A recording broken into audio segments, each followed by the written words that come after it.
Hi everybody, my name's Nicole Smith. I'm a lecturer in museum education in the School of Education here at Glasgow. And I was lucky enough to be involved in this wonderful field season at Glencoe, which was a really great journey of discovery for me. And so I wanted to use my 5 minutes to tell you about our time with Glencoe and North Lawn Folk Museum. So as part of the fieldwork experience, students were able to choose to spend time with us in this really magical museum and to work together on a creative project. So for those of you who may not have visited Glencoe Folk Museum before, this really special building is nestled in amongst the houses of Glencoe, right on the high street. And so I'm just going to tell you the story of our experience. We arrived and we knocked on this low door at the end of the row of 19th century cottages, and it had this grey-brown hood of heather thatch. And we were greeted by Katrina, the curator, and the learning engagement officer, Paris, who welcomed us into this comforting space. So the Folk Museum was founded in the 1960s by a local group of historians and archaeologists, people who had an emergent sense that the heritage of the local area was in need of preserving. And the space has a feeling of care to it. The majority of objects arrived there through a journey of affection. They were donated by people who wanted them to be looked after and wanted to tell a story about the lives of the people of Glencoe. So we sat in a circle and we drank cups of tea while Katrina and Paris introduced us to the story of Barbara Fairweather and her friends and colleagues who'd begun the campaign to establish a museum in the village. So by the early 70s, a Cruck cottage and its adjoining companion cottage was saved by a bulldozer, and this began a new phase in the lives of those spaces as the Folk Museum, which before that had been in a very small building. So more and more objects arrived, and they were sourced from garages and barns and attics, and they were gifted with the intention of weaving a narrative of the local community. And as we peered into each cabinet and we tiptoed to look up onto each shelf, there were these objects balanced and hung in every single space. And I was struck by the stories that came with each item. So for me, and for no doubt many others who visited this fascinating connection, it's the tales of donation, the reasons why donors wanted objects to be housed in the Folk Museum that are as engaging as the museums themselves. So Barbara herself was a prolific storyteller, and she published several volumes that pull together stories from Glencoe and the environs. My two favourites are the Highland Folklore booklet and the Highland Plant Lore booklet, but there are many others, and they're a peek into the traditions, activities and memories of those who lived around Glencoe.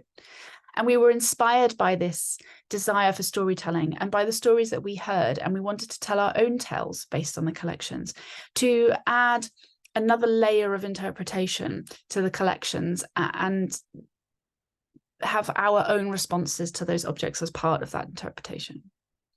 The museum is warm and welcoming, and it has these low ceilings and walls crammed floor to beams with items, and there's colour and texture everywhere. So we thought, how would we respond to this kind of collage of the gallery space in a way that was part of this 60-year-long conversation that Barbara and her friends and volunteers and visitors have been having together, all about their love of Glencoe. So two ideas emerged from the initial conversations. While we were sitting around a small art table near to the deep-silled window, a plan was formed to create a paper-based story for younger visitors. So this would serve as a way to overcome some of the key challenges for the museum when they're introducing the many and varied tourists and visitors to Glencoe. And it would also be a way to provide a more detailed background to a collection of objects in a large cabinet that had really caught our imagination, and no doubt caught the imagination for people who live nearby the museum and visit more often. So a daunting challenge, but one that the group chose to tackle. We also decided to work on an audio-based experience because we weren't busy enough that could be looped in the backyard to accompany a collection of larger domestic and agricultural items and bring those back to life by reanimating them through sound. And so this would be a soundscape for all visitors, aiming to create a kind of point of contact between the larger items and the visitors. So back in the rented holiday home with more tea, the group worked together to produce 2 pieces of content.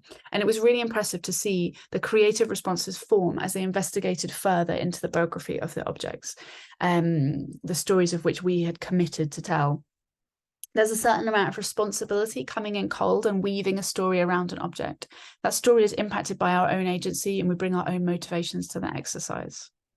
So I've only got a couple of minutes left with you. And so I'm going to share with you one of the stories that they chose to retell. And before I do this, I want to share with you also that these creative responses have gone on to have their own time at Glencoe, and they live now amongst the other items in the collection. So the soundscape was installed over a weekend and had really positive responses from visitors.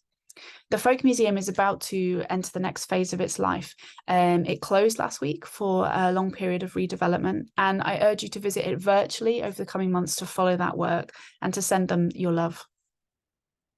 So rest assured, the experience of walking into Barbara's living room is not going to be lost because the team are dedicated to the origins of that collection. We know that Paris has plans to add the booklets that were created to the art cart as a resource for visitors. And so as part of the reopening of the museum, it's really lovely to know that part of the summer's work will be present in that new space. So finally, I end with one of the stories chosen by Samantha, Phoebe and Sarah, which begins in Glencoe in the period following the Battle of Culloden, 1746, a period of uncertainty locally and of adjustment. Northern life is continuing for the population of Glencoe as elsewhere in the region. But we're also seeing a requirement to demonstrate a return to non-violent bearing. And it's really difficult to forget recent events, and particularly difficult to relinquish objects that provide protection and maybe carry perhaps a sense of pride and identity. So in this period, we know that several weapons were hidden for future use should the need arise, or perhaps through a sense of care and not wanting to relinquish that memory. Not all of those were retrieved, and at some point in the past, a local resident of Glencoe climbed up a ladder carrying a heavy and itchy bundle of thatch to repair a roof, and lo behold, when they reached into the wet old thatch to cut it free, they grabbed instead the hilt of a sword. So the museum now has, hanging above a Stuart chair that reputedly belonged to Bonnie Prince Charlie, a metallic fan of swords. And it's these symbols of protection and of care that had been hidden that the group chose to illustrate for their project. And this is unintentional, but I think an inevitable match to the seminar theme of hiding and finding. So thank you for your time and for listening to this story of our time meeting Katrina and Paris, and of course Barbara at Glencoe Folk Museum. And a big thank you to Lizzie and Samantha, Phoebe and Sarah, as this is also their story. Thanks.